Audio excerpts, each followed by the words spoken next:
It's turkey time, and I'm showing you how to spatchcock a turkey. Why, Nicole? Why would you ever spatchcock your turkey? Well, two main reasons. First of all, it's gonna take half the time to cook, and secondly, it's gonna cook more evenly. You're gonna start by flipping the turkey over with the breast side down. Take a good pair of kitchen shears, and you're just gonna go down the side of the backbone.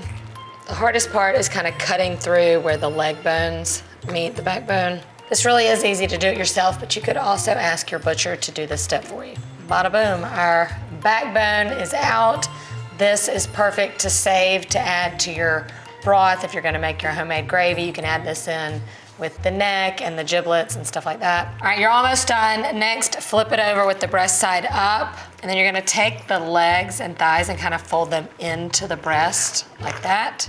And then you're going to use a little pressure, kind of like you're giving CPR, and you're gonna kind of break that breastbone.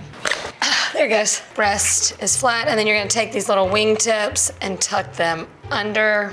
Voila, your bird is spatchcocked. I'm just gonna leave the turkey in the prep area while I get it all seasoned up. You wanna make sure it's nice and dry, because we know when we roast anything, we want a dry surface so that it gets nice and crispy brown. When the bird is nice and dry, I'm gonna coat it liberally with some olive oil all around the skin. And then nothing crazy fancy here, just salt, pepper, and then our favorite Thanksgiving herbs, you know, our sage, our rosemary, and thyme.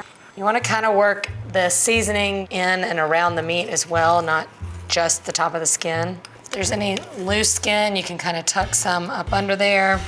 That's it, super easy. I've got it set on a rack inside just a regular rimmed baking sheet. This goes in at 350 degrees for about an hour and a half. We're gonna rotate the pan every 20 to 30 minutes or so, just so it browns evenly. And then in the last 15 minutes, I'm gonna crank that oven up so that the skin gets good and crispy. Look at this golden beauty, and done in less than 2 hours. That's an easy Thanksgiving. It's rested, it's crispy on the outside. Here we go. How easy is that? Just comes right off. Pretty perfect. What's a turkey without a little gravy? Let me give me a little sample piece.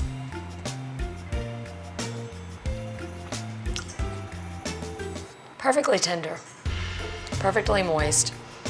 It's turkey. It's a whole lot easier than a regular roasted turkey and takes a lot less time. Your Thanksgiving just got a whole lot easier when you use this method. No waking up at 6 a.m. to get that turkey in. It only takes a couple hours and dinner is served. If you give this method a try, I want to know how it goes. In the meantime, I hope you have a happy Thanksgiving.